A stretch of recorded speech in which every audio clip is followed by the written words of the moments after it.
So we're very excited to have this panel here this morning, and I'm especially excited that it represents all three of our state universities and folks from across the state. And we're going to ask them about Arizona water topics and how they use water to connect to their communities in the context of broader impacts. Now, the communities in Arizona may connect to water in ways that seem obvious for a desert, right? Drought, minimizing water use, these sorts of things. But we chose water as one of the themes in the context of connections for this summit because just about everywhere you go, water is going to be important, right? And you can probably find a way in your community to use water as a hook, as an entree, as a way to connect folks. So as we go through this panel, we ask you to listen to lessons that might be viable in your community. Think about the issues that they bring up that resonate with you and your partners, or think about the issues that they bring up that you can think of better ones for your community. All right? So again, the goal is connections, the goal is broader impacts, and we really appreciate these folks, some of them driving quite a distance to join us here this morning at Caffeine Hour. So let's start with some introductions. And if you look in your program, we have a list of our participants, our panelists. The first pair is Betsy Wilkening, coordinator for Arizona Project WET at the Water Resources Research Center at the University of Arizona under the umbrella of Cooperative Extension. So the University of Arizona is a state land-grant institution. And the community partner with which she has been working is Rene Corrales, who teaches middle school math and science at Santa Cruz Catholic School and also is a pedagogical content knowledge instructor at UA South. I was going to do that when they were talking, but we can do that. Then we have Ben Ruddell. Am I pronouncing that right, Ben? From ASU in the School of Informatics, Computing, and... NAU. What did I say? Did I say ASU? I am so sorry. Just a second. Can't let you get away with that. No, you can't. No. I saw associate professor, and then I'm so sorry. That hurts. That hurts. NAU. That's Northern Arizona University. It's in the northern part of the state. Flagstaff. He's president of Ruddell Environmental Consulting and director of the FEWSION project that he will talk with you about.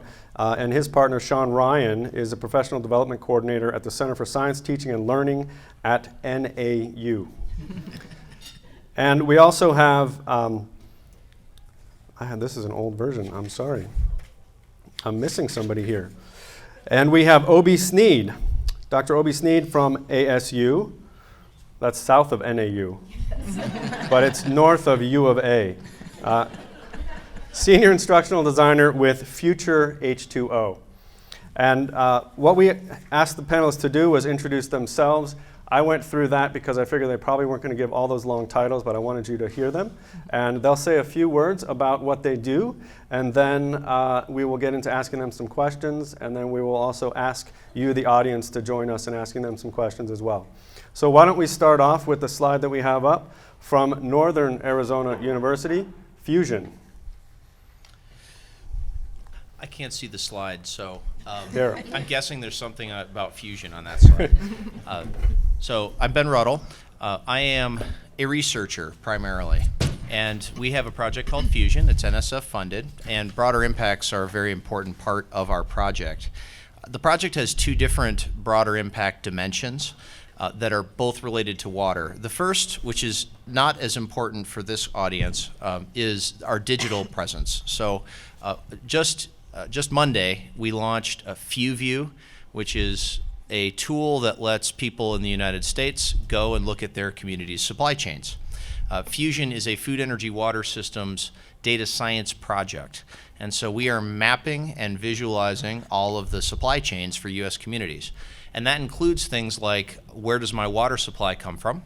And also, what are the water footprints of the things that I buy, like my food or my electricity? It takes water to generate that. And so the first part of our broader impacts is actually this public media-driven outreach where we have this online visualization tool. I encourage you to go to our website, FEWSION.us, FEWSION.us, and check out FEWView. It's free to use, it's designed for your classrooms, and we do have your community, at least if you're in the United States, in that system. So it's built for you. Please go check it out. That's actually the easy part.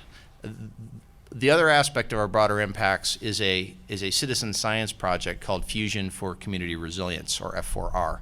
And we are partnering with the Center for Science Teaching and Learning at NAU on that project. That project is a citizen science participatory process which is built around the idea of creating conversations in a community about its food, energy, and water supplies. This has not been a tough sell for us because we have a lot of communities that are very interested in that topic right now. There's a lot of organic interest, and I think that's a really important aspect, right? So Fusion for Community Resilience is it's in its third cohort right now, and in the fall we are launching our first national trial set of cohorts. So if you're interested in that, let us know. And it's also designed to be a college class. So if you want your participants or volunteers to be college students, it's organically designed to do that. And we build conversations that are data-driven. We try and collect data and build that empirical description of the food, energy, water system as a basis for launching into policy conversations or whatever it is that the community members want to do with that information. Let me pause there. So I'm the first one to go. Is that about how much That's we're looking perfect. for? Absolutely perfect. Yes, Okay. thank you. All right. Sean, did you want to add anything to that by way of introduction, given that your picture is also on the first slide? Yeah, so That's my cue. it's great if I get to go on the same slide there. Then Ben says amazing things, and then I get to follow up. So I'm Sean Ryan. I'm a coordinator for science and STEM education at the Center for Science Teaching and Learning, and really most of my professional career has actually been in third, fourth, and fifth grade education. I also grew up in Flagstaff, and I'm serving as the coordinator for this Fusion for Community Resilience project. And in doing so, I have found that just in my involvement there, I've really been able to reconnect to many organizations and individuals in the community and then further enhance those connections, not only locally, but at regional and state levels. And I think it's those types of connections, building relationships, and being able to have a partner like Dr. Ruddell with research and tangible data that we can use for communication has been critical in the development and design. And so the progression that I've gone through in learning about food, energy, and water as critical resources, just as a coordinator for the project, is something that we hope we can share with many other communities across the country as well. Perfect timing. Great, thank you. Obi, would you like to introduce yourself? Sure. Can you hear me? I guess I'll move over a little bit. Okay, very good. Good morning, everyone. My name is OBIAGELI SNEED, OB for short, and I am the Senior Instructional Designer for an initiative at Arizona State University called Future H2O. So in my current role, I oversee all of our water education and community engagement efforts. Right now, there are two prominent broader impact projects that we are working on rolling out. The first focuses on a series of online continuing professional development courses that are geared toward water professionals in the field, toward individuals who are lifelong learners and wanting to learn more about various aspects of water, and also from what we call, from a university standpoint, the non-matriculated learner. We also have this summer a summer water enrichment program that'll be offered to middle school students. So during this enrichment program, students will engage in water-related projects. They'll also engage in various lessons and take tours that we currently offer at ASU. So yeah, right now those are the two main things that we have going on. And with all of that said, I'm very excited to be here this morning. Thank you very much. And we have another pair, Betsy and Rene. Who would like to go first? I'll go ahead.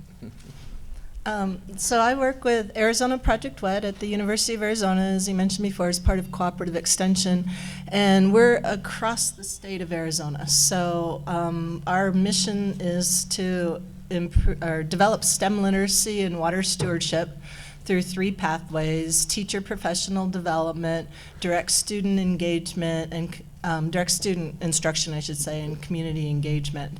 And I'm actually giving another panel talk tomorrow on partnerships, and I'm just so excited. I'm finding new partners here today.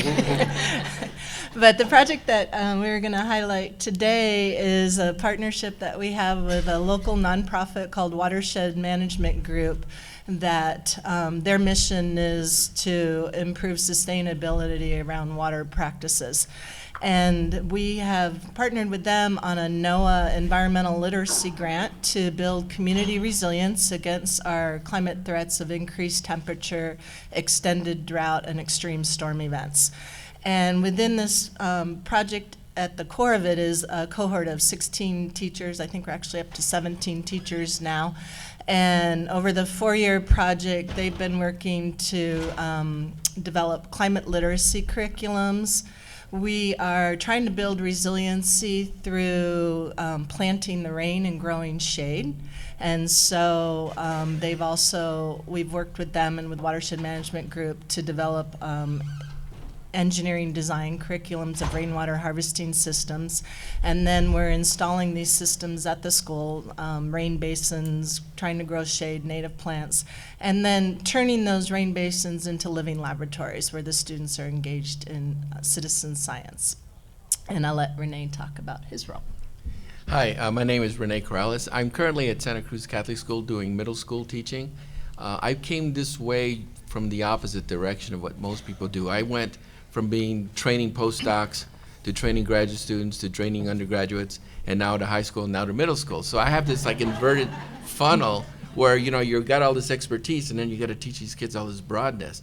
But this program that I'm involved with Betsy and her team, the whole team, all the cohorts, is really fantastic because it gives us a chance to help the students recognize what issues they need to be concerned about. If you ask them about climate change, they're going to tell you, that their problems are more local, and so they help you focus what you need to do. What's fun about what I'm doing is that I work with the team developing program. Then you actually go in and have the privilege of trying to teach it to the kids. And I mean trying, because we all got to learn and improvise with our kids, because they come in with different levels of knowledge, and that's a lot of fun to be able to feedback to the whole program and say, okay, let's try something different, or let's add this to it. And that's been a lot of fun doing this. Fantastic, thank you. Well, there's a lot there that we can spend the rest of the session digging into. So I'm very excited. Be thinking of questions as we go through. And let me start, if I could, Obi, with you. How do you start connecting with the community to learn how and or why they find your topic relevant to their lives? So that's a very good question. The first thing to consider is to make sure your project is appropriately aligned with the community needs. So my philosophy is that in order to engage with a group of individuals, you must first find the best ways to meet them where they're most comfortable, to meet them in places where they often congregate, right? For us, that place has been our participation in various community events, fairs, conferences, etc. So typically, we will have a booth where we're showcasing our research projects, as well as the different education topics that we have to offer.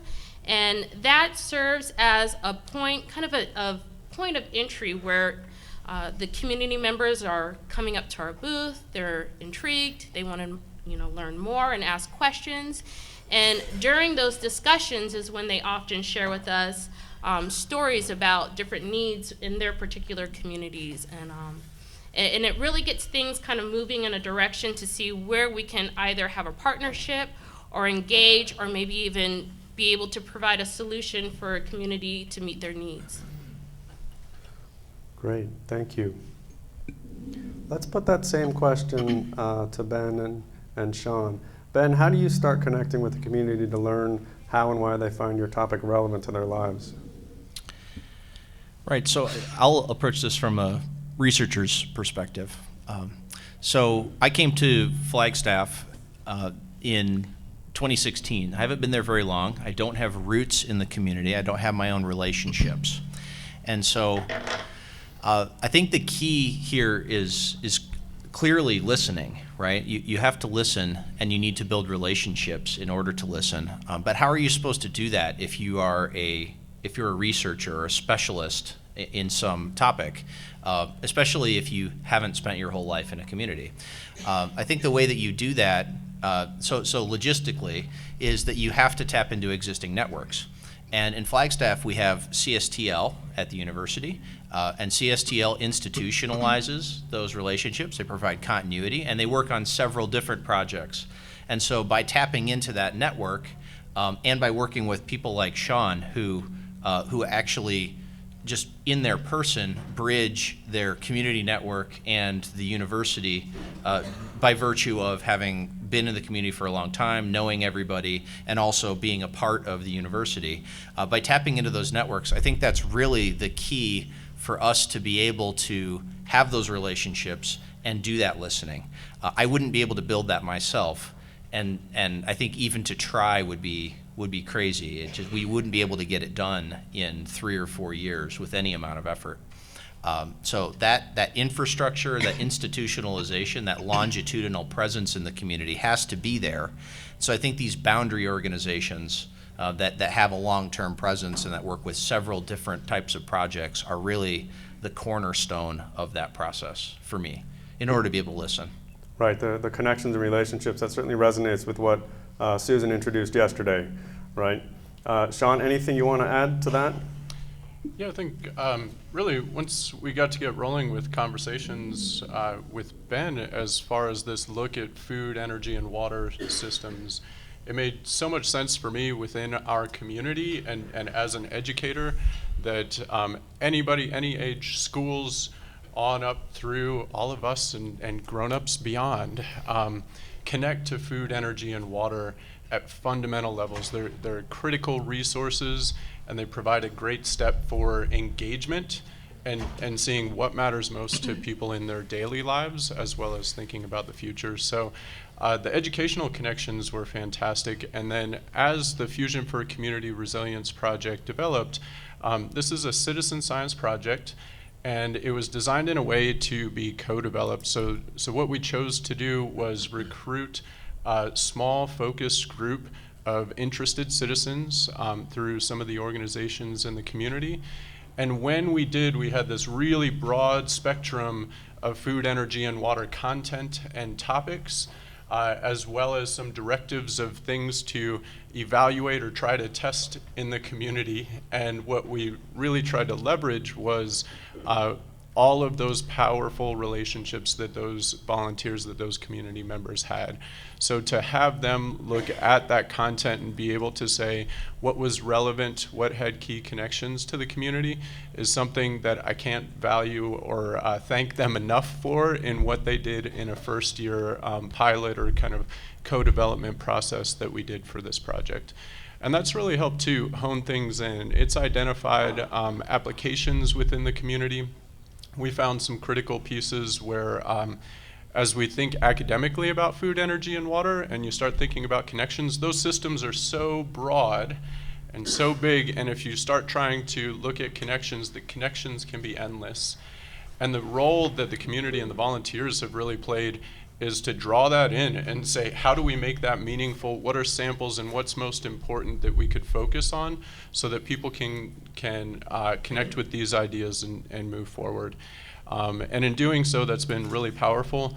We're seeing people from the first cohorts who have now really gotten immersed within the current activities of the community and have come back and started building kind of a community of practice, if you will, around those areas. So it's exciting to see that element and being able to have, in this case, a small focus group that got together for a significant amount of time to work through what might be best ways to engage the community, I think is going to be something that provides power as we move forward. And you like to see the sustainability of the efforts and then sort of the magnification. That's fabulous that there's groups that have sort of run with it. Absolutely. Betsy, Rene, how do you start connecting with the community to learn how and why they find your topic relevant to their lives? So for community resilience, especially with the Recharge the Rain project that we're working on, it's all about, for me, you know, the people that make Tucson their home and call Tucson their home, and this is you know, it can be replicated in any community if you think about it as building it, resilience in your home. My family's been in Tucson for, well, my kids are 6th generation Arizonans, so they go back to when it was still Mexico here. And starting to understand that and understanding shared experiences and stories, and you know, I'm really worried that a 7th generation will not want to call Tucson home anymore. We just finished our 10th, you know, we had our 10th hottest summer. That's been in the top 10 of all summers, and that's the trend that it's been lately. And so one of the ways to engage community members is shared experiences, and heat is a big one. My dad he grew up in the center of Tucson, near where the University of Arizona is, and he grew up before air conditioning. And I remember him telling me about how his job as a little kid was to go outside and wet down the dirt and make the beds outside for night, and then about 4 in the morning when the sun would start coming up, they'd go to their inside beds and sleep a little longer unless his cousin came by with his bicycle and said, hey, let's go ride our bikes, you know. And so, you know, I tell this to students, and they can't even imagine sleeping outside in the summer, especially in the center part of town, just with the urban heat island effect, with, you know, increased temperatures that we're experiencing because it's not cooling down at night. I remember when my own kids were playing soccer, and there was tournaments in Phoenix in the summer, and they would start playing soccer at 9 p.m. at night because it was just too hot. And so these kind of shared experiences is where you can start talking about having people develop their own climate stories, you know, what they've experienced, because even our own students that are younger are starting to experience the effects of climate change, and then finding that common ground and working from there to build resilience. Yeah, I agree with that. I have shared something in common with Betsy. I'm also a native Tucsonan with the many generations behind me. Yeah, my father grew up along the Santa Cruz River. So did my mother, right underneath a mountain, and that, you know, we saw that change. And they would tell us stories about how the river used to run and things like this. So being part of the community and then teaching kids, and then when the parents and the kids find out that you're part of the community, they're surprised. When I turned 18, I left Tucson. I left for 30 years, had a career elsewhere. And so the kids say, hey, I want to leave too. And I said, well, yeah, but you'll come back too. And there's something that attracts you back to Tucson. So my family is less of a fear of people leaving in the following generations, but everyone should explore, is why I encourage that, because it really opens up your eyes. But being connected to the community locally by having some sense of being part of the community in history, they really embrace it, and then they open up their minds, their thoughts of what's going on. When I ask them about climate change, they'll look at me like, what? What are you talking about? I have bigger problems than that. And they do. But then you start talking about what happens on the local level, on a daily to monthly to yearly level. They'll start telling you that, well, you know, what really bothers me is the flooding that's getting worse. And, you know, flooding deters them from actually going to their jobs. A lot of these people own their own businesses. A lot of people live in places where if flooding occurs, they can't get across. The kids don't go to school because they're not sure they can come back home. And things like that. You experience this by being out in the community with all the students. Students are a great connection to the parents. Parents are a great connection to the community. And you can discover a lot of things of their concern that is local, that's based on a lot of the climate change and the weather, but they'll see it in different perspectives. And this is really fantastic to be able to experience that and really start to address their questions. This is what I do with the students, is I don't tell them what we're going to learn. They tell me what they need to learn. And that's really important. And then when they come back with questions from their families, I think this is incredibly valuable. And that's what we're seeing more and more these days, and it's really fantastic. Great, thank you. That prompts a a recollection. I have a friend who said the worst thing to happen to Arizona was the invention of air conditioning. Because all of a sudden you had more people that felt comfortable staying here. Interesting perspective. He also says flush twice for Tucson because he wants us to run out of water faster so the people will leave and the ecosystem will recover. So I'm not sure I completely trust his judgment. I do want to pose a question to the audience because Betsy brought this up. How long ago was this Mexico? What year? 1845. Was it 1844? What was the purchase called? The Gadsden Purchase. Okay, you guys have to look this up. Make sure that we're right. It was 1858, wasn't it? Yeah, I thought it was later than that, right? Yeah, 1858. 1858. Yeah. Yeah, she knows. She was here. Not me personally. I colored my hair. I mean, your people were here. Your people were here. That's why I'm standing over here. All right, so this is kind of an open question for the panel, and whoever feels most inclined to respond, please do. How has the input from the community influenced or changed your broader impacts efforts?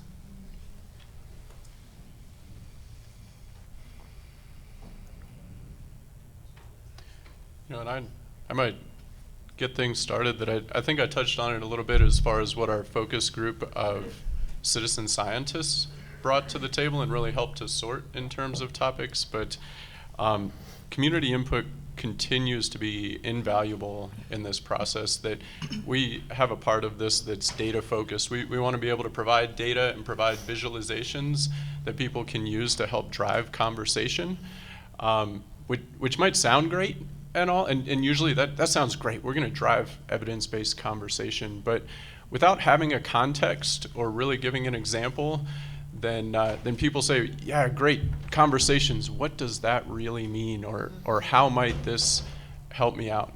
And so this has taken us in a couple of pathways as far as what's really been relevant for the community, and we've had both grassroots efforts as well as some top-down efforts in making contacts at state levels, regional levels, and local levels. And one example of that with the current cohort is that they had a focus on food access and food insecurity, and that's linked us with food banks. And food banks have been a fantastic community partner for us in this process, and they're one that brings a lot of value to the community.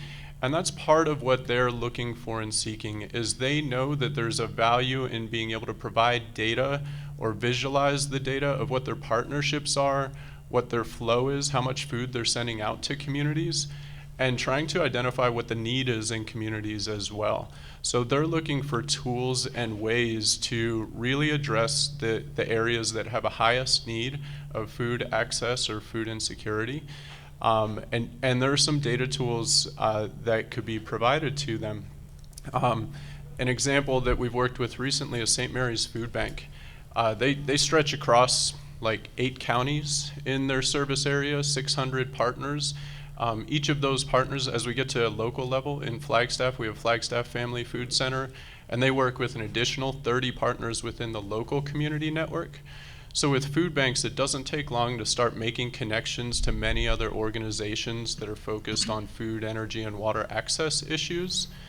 And at the same time, an agency like St. Mary's is constantly trying to evaluate how can they best distribute and get food to where it's needed, because Arizona ranks near, it's another maybe Arizona unfortunate stat, near the bottom of the list for food access and equity, especially for children. So what we've done now is we have volunteers and students with additional data structure skills are able to bring in, and they've been great in working with us and providing their data. So we're currently in a co-development process with them to create maps and products that will, number one, make their process much more efficient so that they're spending a lot less time on trying to track down the data that they need. And number two, it will visualize and help drive their conversations and their identification of need within the community. So food's been a very tangible item for anybody that's engaged with us, at least to get started. And then partnering with organizations like food banks is a place that's really given input so that we're not just providing a generalized product that people can look at, but we have specific applications within those products that can be helpful and make something more relevant within the community. Great, thank you. Anybody else? Yeah, so with ours, we've done a lot with input from our cohort of teachers. So when we originally wrote this grant, I think we had like a month to plan it out and write it for the next 4 years of work. And you know how that goes, things change as you move through. And so we envisioned when we first started this project that, okay, so the teachers are gonna learn about climate literacy, then they're gonna teach their kids, you know, what's going on with climate change so that they have a need to wanna do something. Well, we found out that's not always the best way to engage students. It's better when you engage them in actions first and understanding, you know, what's important to them. And so this has taken a few different flavors. One of them is just having, you know, the students look at their own watershed, which happens to be their school. And they can realize, like, we have just dirt here. There's no shade, it's hot, or it floods into our classrooms. So they start recognizing problems just on their schoolyard, and they can start there, they can start designing solutions, and then realize as they move forward how it fits into the larger watershed of Tucson, how it fits into the Colorado River watershed, and then move forward from that. How what they're doing helps the city of Tucson, how it fits into all these other things. So having it more solution-based for a lot of teachers, a lot of schools makes sense for them. Additionally, you know, climate change is just so overwhelming. It can be so depressing. And one of the things we had the opportunity to do with our teachers at one of the professional developments they had is we had an editor on campus that was presenting for Project Drawdown. And if you're not familiar with Project Drawdown, check it out, go out to their website, it's awesome, and they have a book, but it's the 80 top solutions to bring carbon out of the atmosphere, to work towards solutions of climate change. And within each of the solutions, they have them ranked. They have them ranked by topic. They have the amount of money it's going to cost, or the payback, and you know how much carbon it's going to pull out. And so we went to listen to this editor speak, and she starts out showing you the old Keeling curve of carbon dioxide in the atmosphere, and she goes, this is a no-brainer. You show it to middle school students and they say, yeah, you want to bring that number down, you know, especially when you compare it to global temperatures. And so she said, you know, so why are we starting the conversation with all this doom and gloom when we can start it with, hey, look at this, look at these opportunities we have. She's, you know, and I still remember her story. She said if Martin Luther King had started his movement with I have a nightmare, we wouldn't have gotten anywhere, you know. So let's start it with that dream and start it with actions, and then we can move forward from there. As Betsy was talking, I could see the theory of change in her proposal being modified, right? It goes from the parents to the students? No, it goes from the students to the parents. Anybody else want to weigh in on this one? I'll go. So the one thing that I keep thinking about is the word insight, right? And I think that multiple individuals on this panel have mentioned this, but working in communities where maybe you're not necessarily native to that particular community, and being able to really understand the insight, what are the true issues or concerns that the community members are experiencing. I keep thinking back to a book that I've read before. It's called Switch by Dan and Chip Heath. And in that particular book, they talk about a story of a man who worked for an international organization that sought to help children all over the world. And in this particular story, he actually had an assignment where he was sent to Vietnam. And in Vietnam, his mission was to identify the malnutrition issues that the community was experiencing. And so he really didn't know which path to take or where to start. So he decided to go and to work with the mothers within a local village to see exactly what were some of the issues or what were some of the maybe potential solutions. And I feel like it was in those conversations with the local mothers of the village and with the local families within the village that they were able to identify and create really a native homegrown solutions. So having the community members give those sort of insights is so valuable, and I think that's a great place that we all should start and we all should be thinking about when we're looking to kind of expand and push forth our broader impact efforts. Great, thank you.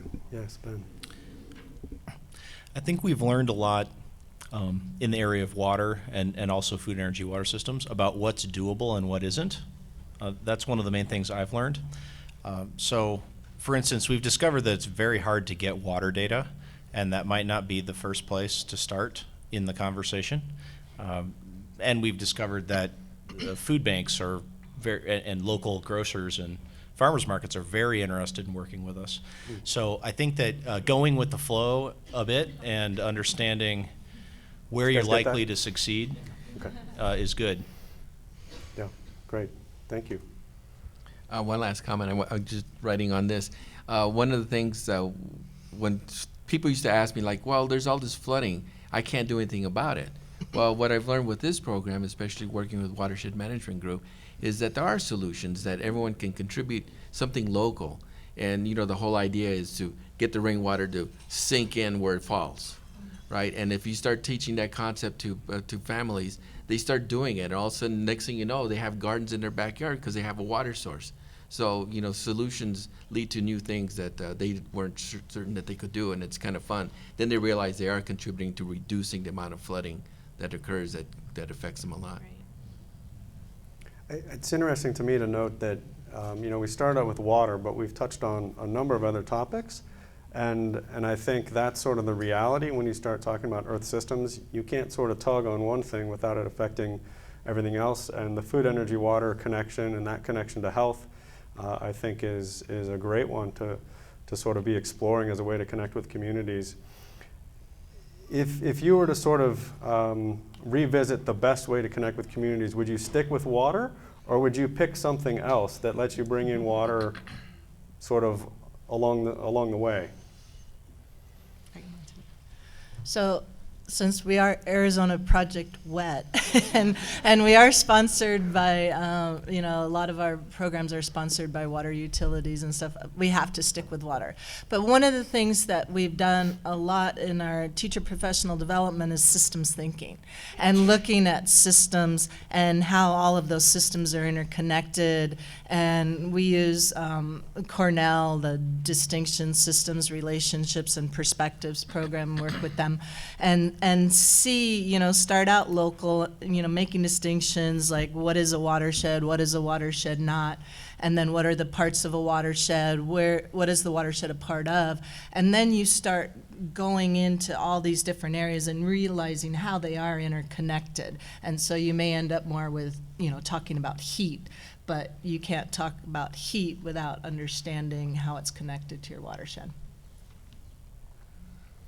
And I think for us, it's already becoming a fantastic experience to be up here and hearing about different programs with these connections that, you know, we're a food, energy, water nexus project, but what we've found in the explorations that we've done so far is that food's been a great place for us to start, both with community partners and intangibility, the social, the cultural connections that people have personally to food. However, what I'd say even more than that in our results has been to make sure that we have something that people can identify with at a very personal connection level, as well as then thinking about it for the community and beyond.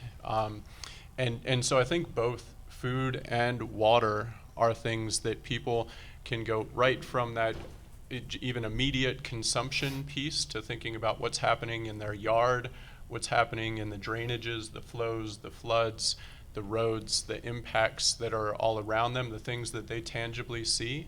And if you can make those personal connections to how something is affecting somebody's life, then it opens that doorway to that systems thinking approach, that there are lots of other connections that you can start to make.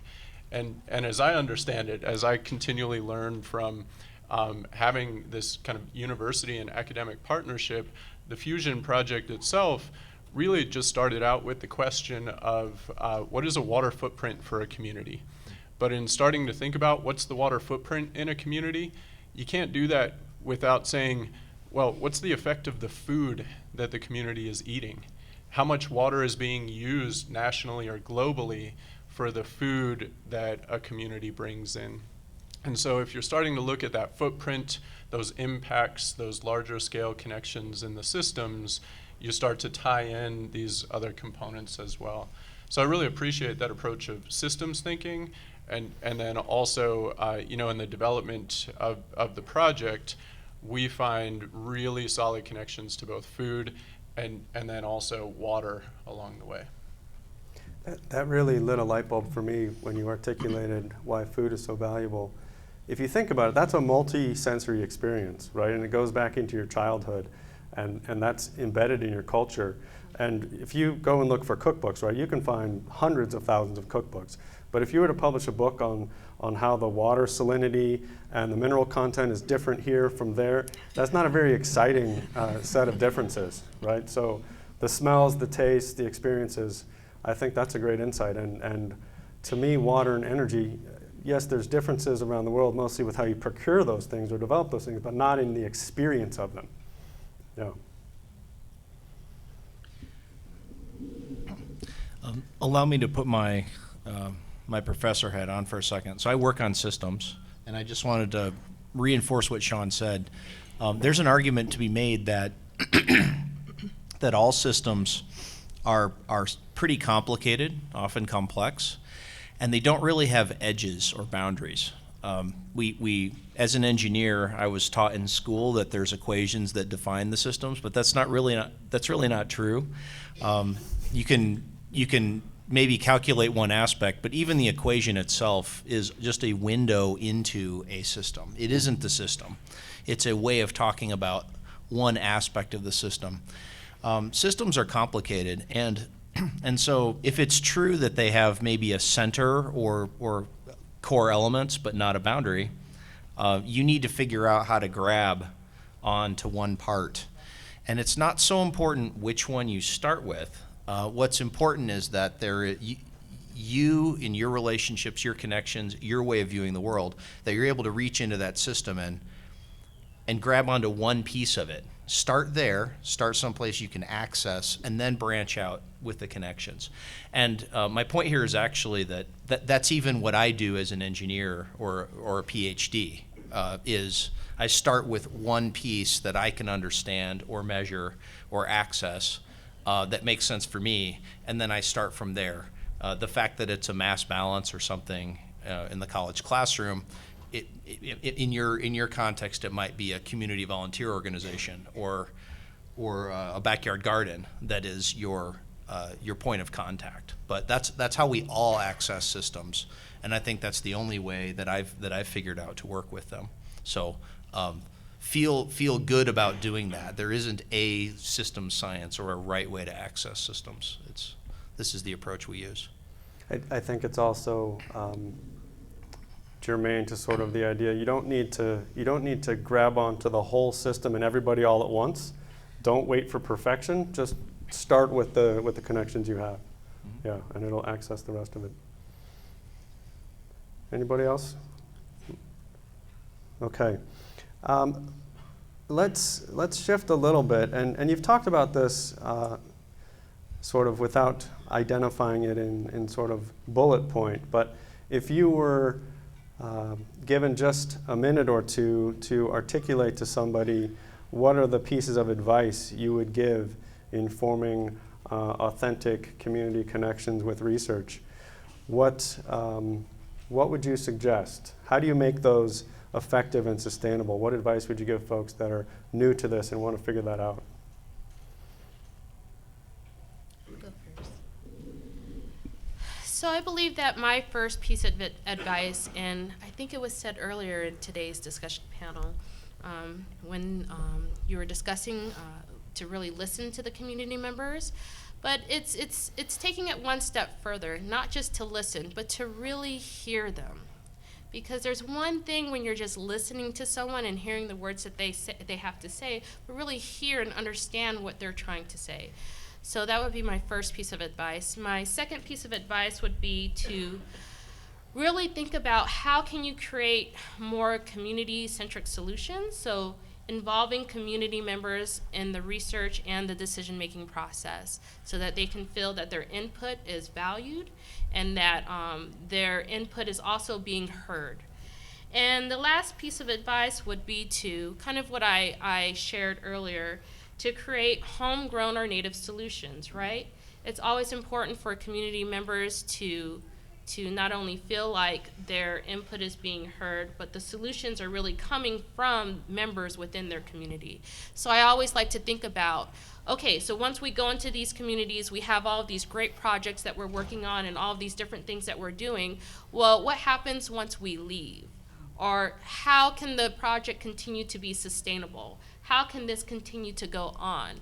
So I think that's really important that we've got to think about, and something that, someone who's new should keep in mind as they're engaging in these types of activities. I'll go. Well, I discovered that schools are like a great resource to, engage the community, because if parents have a vested interest in the kids, they're going to have a vested interest in the quality of the school and things that go on in there. The issue there is the sustaining it, because then when that group of kids leaves, those parents leave too. And so how do you engage the new set of kids? And especially if you already created something and it's sitting there and it's been given to that set of kids as like, oh yeah, we did this, right? And so that's one of our biggest issues there. And so maybe doing it in pieces and growing it in pieces, growing it slowly, so that every year there's a new group of kids involved and new groups of families involved in developing this program. The other thing is making sure that the families are taking this home or to their businesses and kind of integrating it as part of their entire lives, not just that little piece in the school or that little piece in their home. It's like they've got to encourage expanding it, and that to me is a interesting challenge. I'm not sure how to quite go at that, but I think that would be my advice. Is like that's a problem we need to continue looking at. I think that's true when you think about students in courses as well, and you're trying to get them to engage in something that's a long-term project. They're much more interested and excited about the data that they collected as opposed to the data they're handed from the past 25 years. That's not very exciting to them. So how do you find that connection that gets them invested in the project and the question with something new, but also something that connects with what has been done before, because you don't want to throw that away either. I think schools are an excellent framework for broader impacts. I mean, a lot of us work with schools. In general, if you're talking about community sustainability and effectiveness, we really end up coming back to institutions. In our society and culture, when we want something to last, we want it to take root, and we want it to be something that has value over time, we institutionalize it somehow. And there's formal and informal institutions, but I think it's essential to understand that there's a huge difference between a research project, which might take a couple of years or maybe several, but is a focused short-term effort, and an institutionalization. And if we want to achieve sustainability, you need to seek that institutionalization somehow, which generally means that you're trying to weave in what you're doing into the fabric of an already thriving institution in your community. If you don't do that, then it's probably not going to last. And I think on the flip side also, I've seen, and I myself am guilty of this, as a researcher, I've seen lots of efforts that are well-intentioned to build institutions out of the university or out of research projects. It's really, really hard. I've seen many failures and very, very few successes. There have been a few, but if you want to go down that road, you have to carry the burden of actually building an organic cultural and societal institution. Not easy to do, especially when you're doing something new. And if you want to go that route, I think it's important to understand that that's a huge task that has to be approached very deliberately. It's not just going to happen, and is probably not going to be successful. So this, as a researcher, this is a key lesson I've learned, is to be really, really humble and fearful about going down that road, and very focused on how do I get this into the fabric of existing institutions. Yeah, I think that's a very important point. If you think about the funding timelines that a number of us are working on, right, sort of 2 to 5 years, and you're motivated when the report you have to submit has to describe what you've done, and you want to get the money for the next year. But you know, it takes you 3 years to even start the deep relationships, and then how do you keep them going? And I think that's a little bit at odds with the way we've been funding these projects. So I think that's a collective concern for all of us to try and figure out, how do you crack that? How do you make sure that you're working on something that is part of something that already exists or will exist, and is not something that you're going to walk away from 3 or 4 years down the road. And that community, and there's a lot of communities out there that feel burned by that approach. And then you've sabotaged the ability to let other folks work with those folks in the future, right? Oh, thank you.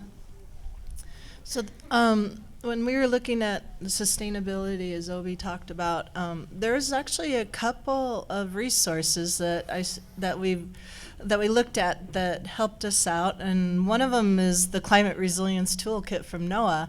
And if you go out to their website and find it, it's got steps that you go through to build climate resilience in a community. But if you look at those steps, they can be used towards any project. And so we were looking at, well, we can flip this and we can build a resilient project based on these steps.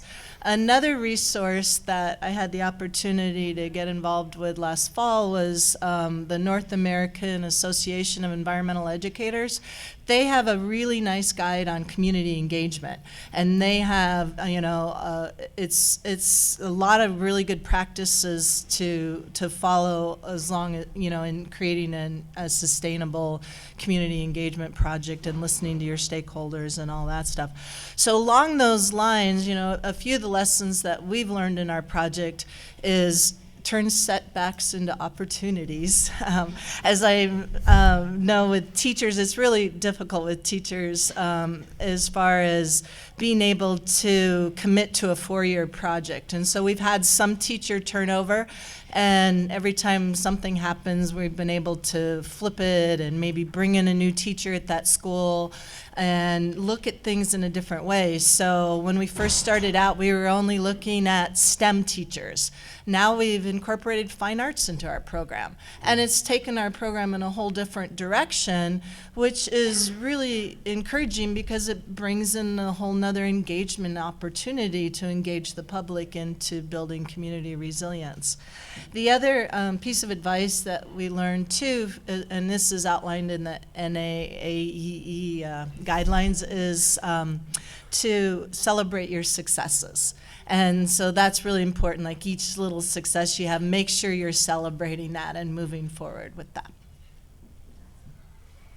And I think for me, in terms of advice in forming partnerships, there's 2 things that I might share in the process that I've learned. And one of those is to never forget that building a relationship is something that's not a one-time deal. That we certainly do public events and outreach and some things like that, but we don't get people fully engaged, and we don't understand what they're working on just through that first interaction. And it really takes a second or a third or a fourth meeting or feedback process that we've built into our program before we get to a point that we're on the same page with what they're doing, what we're doing, and how we might work in a complementary way. And one example of that is that this project, this path has led me into the world of emergency management and looking at community resilience, and that's one of the groups we've engaged with, thinking about floods, fires, hazards, or some other things in communities, which was really new for me, but it opened up a whole other door of the community. And one of the people I first met with in the emergency management world, you know, we've met several times now and actually kind of built a relationship, and recently shared with me is like, you know, the first time we met, I never thought I'd see you again. And it took that time. It took really getting to a point where I could be involved in what he was doing, what the community was working on, before these doors started to open up. And they've actually been a group that has had fantastic connections all across the community. So that's one piece, is just making sure to build in multiple points of contact. And then the other is that whole idea of forming partnerships and network connections is so critical. It's one of the key goals of our project, is that we help to build community capacity by connecting individuals and organizations. And so when I sit down, sometimes this is hard for me, but I'm always looking and listening for who else do you know? Who else might I connect to that's in a network? And that's great, but in the back of my mind, I've tried to really build in a practice to say, who do I know that I can help connect this person with? So whether that's a community stakeholder, a volunteer, I am always looking to build the capacity of that individual that I meet with, because the more that they take on and the more connections they identify that are meaningful for them, the more sustainable that project and that effort becomes. So I think those are the 2 points that have yielded success for me. Rolodex reciprocity. Say that 10 times fast. Yes. So I want to pose a question that comes out of some of the things that you all have mentioned. And this one is about shifting baselines. And I'd like you to just, if you could, comment on that concept, why it's important, and how you go about sort of tackling it as something that you need to be aware of and utilize in successful connections.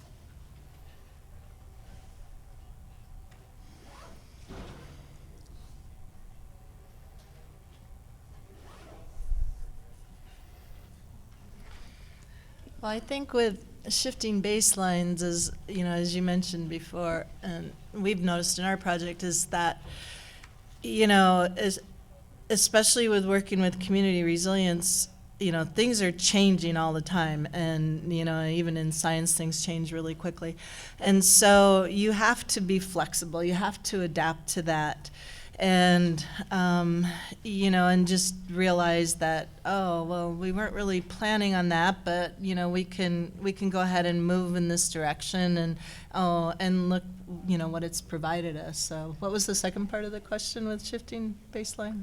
Well, just sort of how do you, for example, get people to take into account above average rainfall in the early 1900s that led to the way we allocate Colorado River water, and now things are different. But the people that we're engaging with now, they weren't around then. They are generations removed from the way things were. And if you're changing things over multiple generations, is that a valuable part of the conversation? Do you ignore that?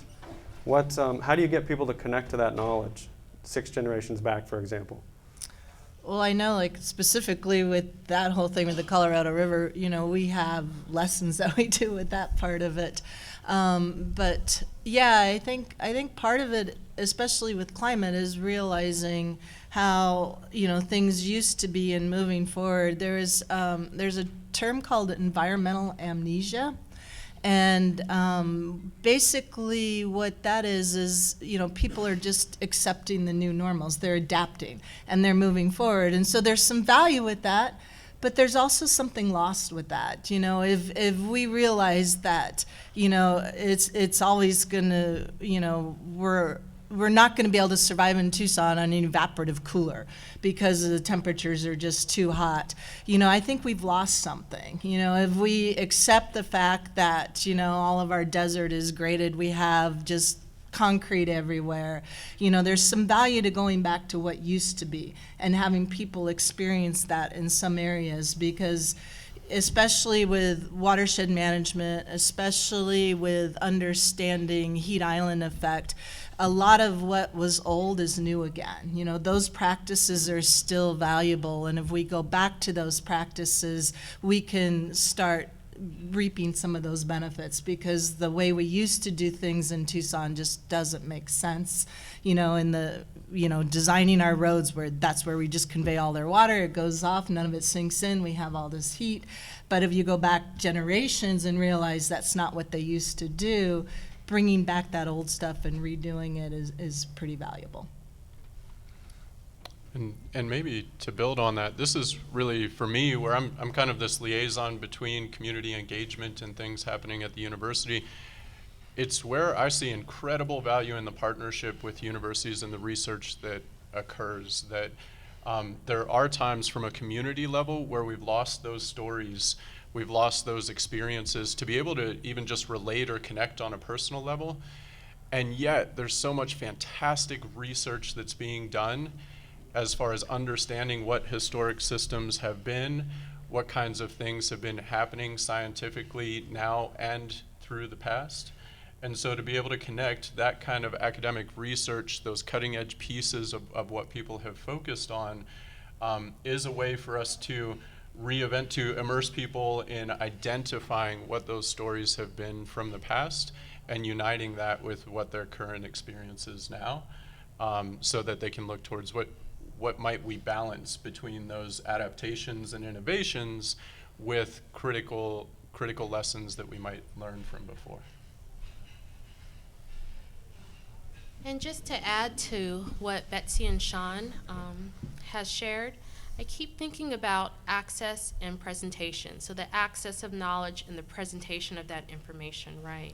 So history is so important, and our history is so rich, and being able to understand some of the different things that were done in the past and how they can affect or benefit maybe some of the issues that we're having right now in the present, it's so important. I just feel like that everyone has so much access, but are they using that access in a way that's going to be beneficial? And are we presenting the information to them in a way that is going to be easy for them to understand and to become more aware of some of the current state of the issues or problems that we're experiencing now with water or with our climate or with our communities? You know, to think about the design, access, and what that would look like, and maybe what we can do to help improve kind of that standpoint, that approach.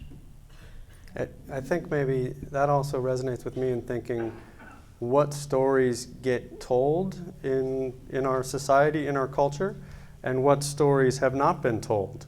And some of those untold stories are going to be way more important to a given individual or given community than maybe the dominant story.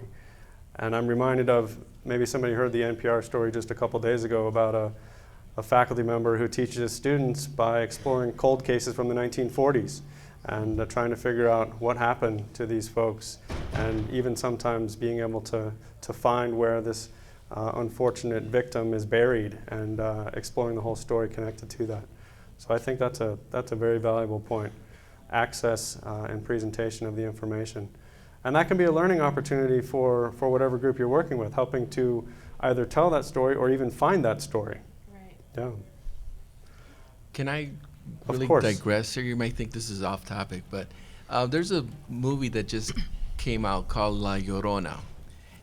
Okay, and this story is based on something that I grew up with, and the story that Hollywood's presenting is really different than what we were raised with. But there's a reason for telling the story. So growing up, we lived along the Santa Cruz River, and when it would flood, the river, the intensity of the flood was so great that the banks would fall. Okay, they would collapse. It would get eaten up under, and then they would collapse. Do you remember that? And so the main reason for the story was to scare the little kids to keep from going near the river. Okay, because you would disappear. And the idea was that La Llorona would come and get you, right? And so it was scary enough that the kids wouldn't go because it was very dangerous during the flooding season. So my aunt would tell the story when there's thunder, lightning, and lots of rain. And boy, was she good at it. because I was very curious. I loved going to the bank when it was raining because I wanted to see the banks fall. But anyway, so one of the things that's happened now is that they've actually done a lot of things to prevent that from happening, to reduce the erosion. And so, this is a shifting base in the sense that, well, that story isn't as popular anymore because, it's not as scary to be next to the river anymore. Anyway, that's my contribution. Yeah, chupacabra, yeah. I think, there's a whole nother story in there too about where the bank is eroding. Yeah. Right? Now you just need to go a little bit further downstream to see where that's happening because we've channelized it right here.